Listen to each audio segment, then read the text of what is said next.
दोस्तों नमस्कार। आज हम आपको ये बताएंगे कि किस तरह से मिथुन चक्रवर्ती को बॉलीवुड के फिल्मों में पहला ब्रेक मिला।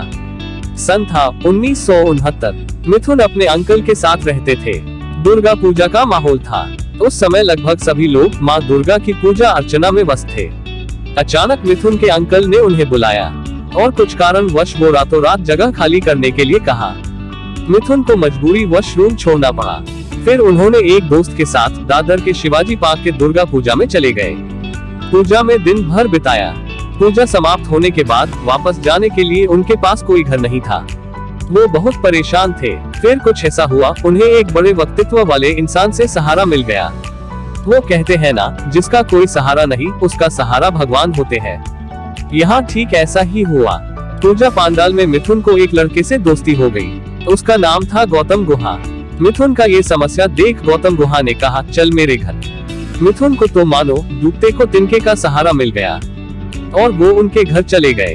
तब तक मिथुन को यह नहीं मालूम था कि गौतम गुहा उस समय के मशहूर डायरेक्टर दुलाल गुहा के बेटे हैं और वो उनके घर रहने लगे।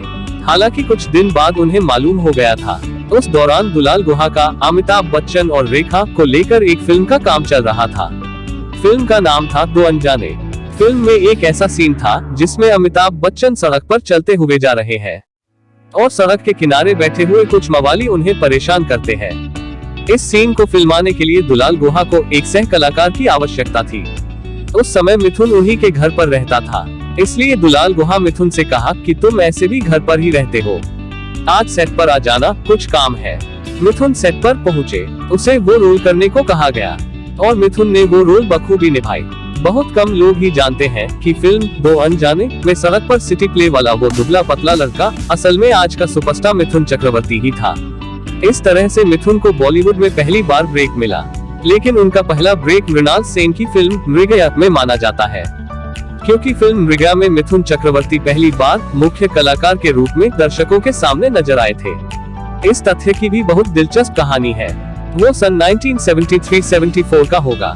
FTI पुणे का एनुअल प्रोग्राम में मृणाल सेन पहुंचे थे। वहां पर उन्होंने देखा कि दुबला पतला लंबे लंबे बालों वाला काला सा एक लड़का प्रोग्राम में आए लड़कियों को मस्ती भरी अंदाज में छेड़ते हुए कुछ सर्व कर रहा है। वो बहुत फुर्तीला और शरारती लड़का मृणाल सेन की नजरों में बस गया। प्रोग्राम खत्म हुआ और मृणाल सेन मुंबई चले आए। उसके 2 साल बाद मृणाल सेन झारखंड के एक आदिवासी पर आधारित एक फिल्म बनाने की शुरुआत किए। फिल्म का नाम था मृगया। इस फिल्म का लीड रोल के लिए उन्हें एक ऐसे कलाकार की जरूरत थी जो वास्तव में आदिवासी दिखे। मृणाल सेन अपनी दिमागी मेमोरी में थोड़ा जोर दिए और उनके दिमाग में दुबला पतला काला सा वो शरारती लड़के का ख्याल आया और वो पुणे इंस्टीट्यूट में फोन लगा दिए। मिथुन से मृणाल सेन की बात हुई और वो मिथुन को मुंबई बुलाए। उस वक्त मिथुन के पास मुंबई आने के लिए पैसे नहीं थे। वो अगले दिन 2-3 दोस्तों से पैसे का बंदोबस्त किए और मुंबई आ गए। यहाँ पर वो मृणाल सेन से मिले। फिल्म मृगया को लेकर उनसे मिथुन की सारी बातें हो गई। फिर मृणाल सेन उनसे कहा कि इसके लिए तुम्हें अपनी बाल कटानी पड़ेगी, क्योंकि कैरेक्टर में छोटे छोटे बालों वाला लड़का ही चाहिए।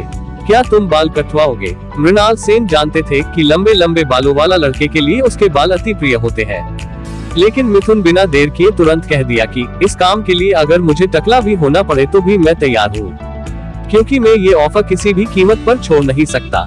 और वो अपनी प्यारी प्यारी बालों की बलि चढ़ा दी।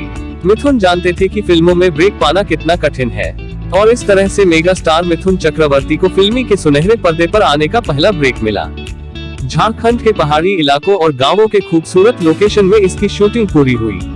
अंततः 6 जून 1976 को यह फिल्म पूरे भारत में रिलीज हो गई और यह फिल्म सुपरहिट भी हो गई।